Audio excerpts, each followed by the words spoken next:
of the great things about Wells is that it is still a working port, although there are no massive cargo ships that intimidate the heck out of us small boat sailors.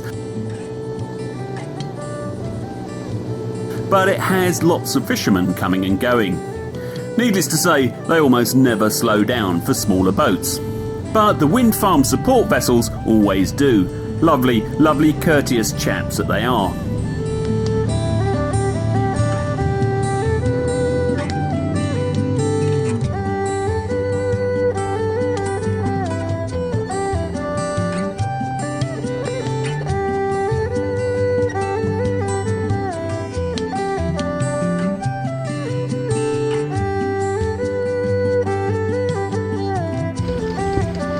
The harbour people are always busy moving buoys around, one step behind nature.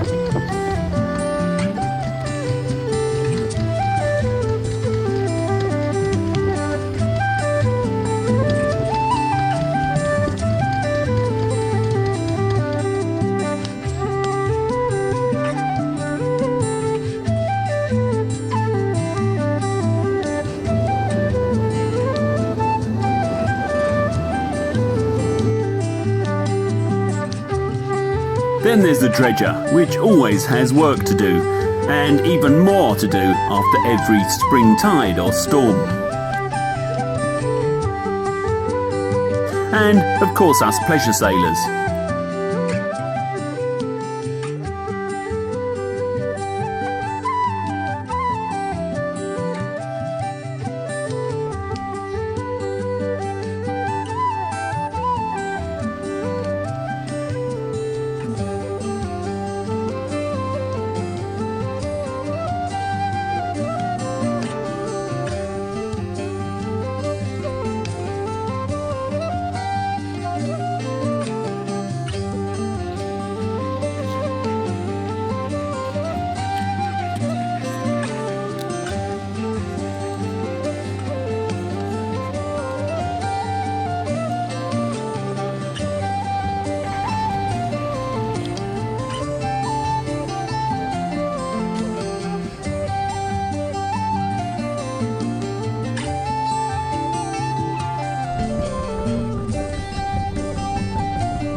Does the dog swim? Well, yeah, except she's so furry. Takes too long to dry. Yes. I think she might drown her. What a beautiful day, isn't it? Along the coast of North Norfolk, clinker or simulated clinker boats are very popular. One bloke told me that the ridges catch the waves and turn them away, making the boats more seaworthy. Plus, they look nice, of course.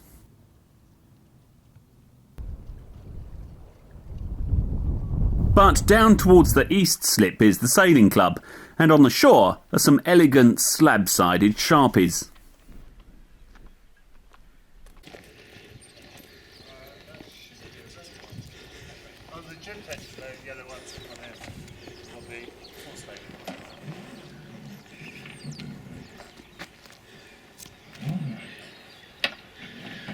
Morning. Good morning.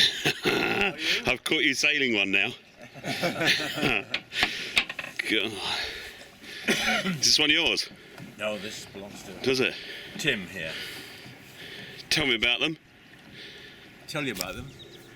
you were doing your... I am, yeah. Well, I've been here and I haven't seen any of them racing. So I've just been unlucky. All the time I've been here and I haven't seen you. Have you got a race this morning, you guys? I think just two of us. Are there? It's match racing today. How long is it? 19 feet 7 1/4. And designed for here? Designed for racing on the lakes of Germany. Oop. Designed in 1931. And the lakes of Germany are exactly the same as Wells. How did they wind up here? Do you have any idea? Well, they were Olympic class in 1956. Who were they? And they're a what? What are they? 12 square metre Sharpie. 12 square metre Sharpie. I thought Sharpies had flat bottoms. Traditionally. Hard chine. Hard chine. Is that what it is? Just. Why are they suited to here? Well, because they'll sail on shallow water, I suppose. And you can beat the tide. You can. They sail very well. And that plate is astonishing. Is that a lump of stainless steel? That one is, yes. They were galvanised originally. How much is a chunk of stainless steel like that worth now? You any idea? £300. Is it? If you want to buy Yeah, I was going to say. buy one at 350. Yeah. Wow. And that's one of the reasons because it's wide, the draft is not so great. So it'll sail in about 6 inches of water, will it? Yeah. It's got a metal rudder as well. Yes. Olympic boat for just 1 year, do you reckon? Yes. Or have you sailed other things, Tim? Have I sailed other things? Yeah. Well, basically mirrors and lasers and mainly big boats actually, which my parents used to have. But it's much more the sort of thing you're sailing up here. So It is. And yeah. your races, you get 3 hours of tide, basically, do you? Something like that? No, get longer than 3 hours. Do you? Yeah, 4 usually. About 4 hours. Yeah. Though we tend to start an hour or so before high water. So you generally sail on a falling tide, do you? No, before high water. But yeah. The gun goes at an hour before Yeah. high water. Then we sail for an hour and a half after high water. And there's a fleet of these in Holland or something. Is there somewhere else? Where are they? Yeah, mainly not in Holland. We had 60 boats here for the European Championships at Brancaster this year. 60. Is there somewhere around the corner? At Brancaster? Yeah, there's they've got about as many as we have, about 20 odd, which is sort of going and Overy too. They're great looking boats, I have to say.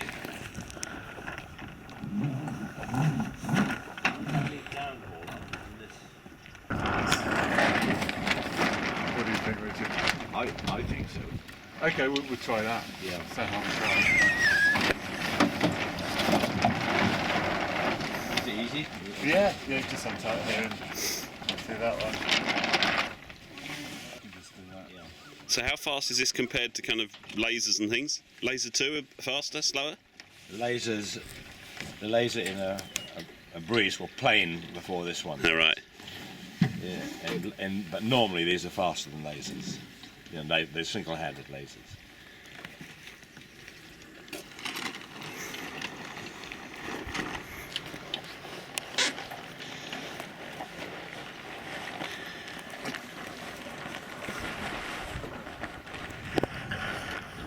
They were designed in 1931, the result of a competition for a German yachting magazine. 1931. And how old's the oldest one here, do you know, Richard? 1931. Is it? I would think, yeah. We got the early numbers sailing here. Number 2.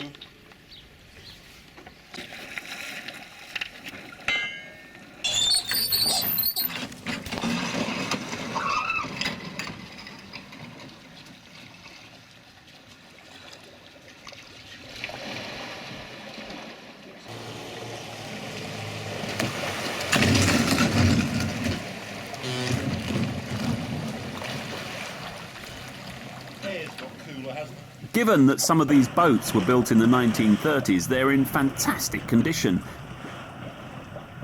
And they are quite a few decades older than the blokes who are sailing them.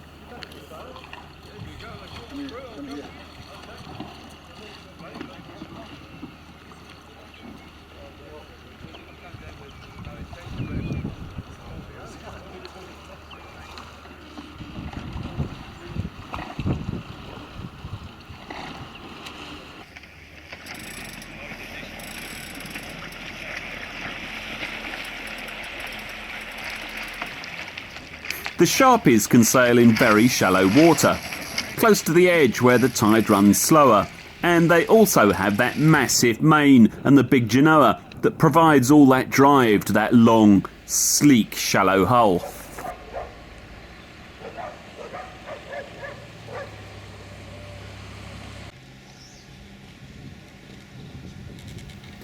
The tides here run at 3 knots or so, but only in the middle of the channel.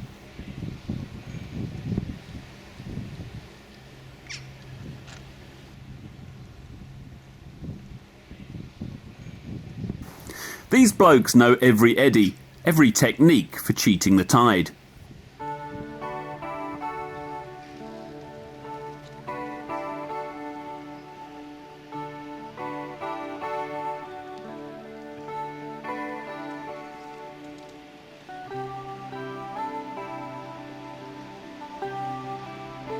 During the 1956 Melbourne Olympic Games, the Aussies were ridiculously confident that they had the sailing gold in the bag. The only people they had to fear were the Brits. But as it turned out, the Kiwis came and gave everyone a thoroughly good kicking.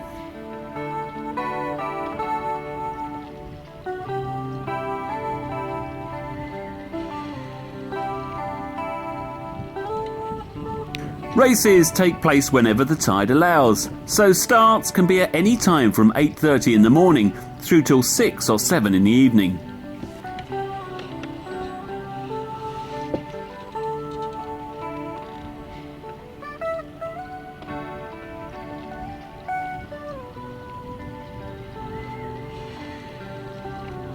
The fleet at Wells is really competitive, and they take no hostages when fighting to get around the marks.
As long as I'm not in your wind.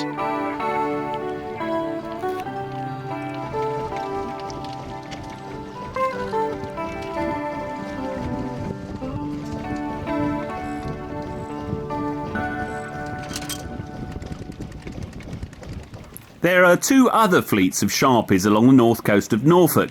There are quite a few in Holland, and even 1 or 2 in Australia.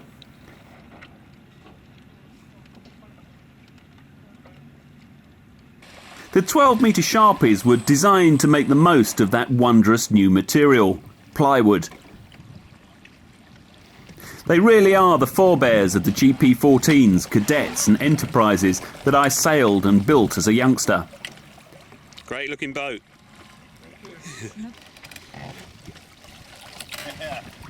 Nasty sail, you'll put all our wind. Come on, we've got less sail area than you.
I really enjoyed watching them, and they're part of the atmosphere of Wells, and are one of the main reasons I fell hopelessly in love with the place.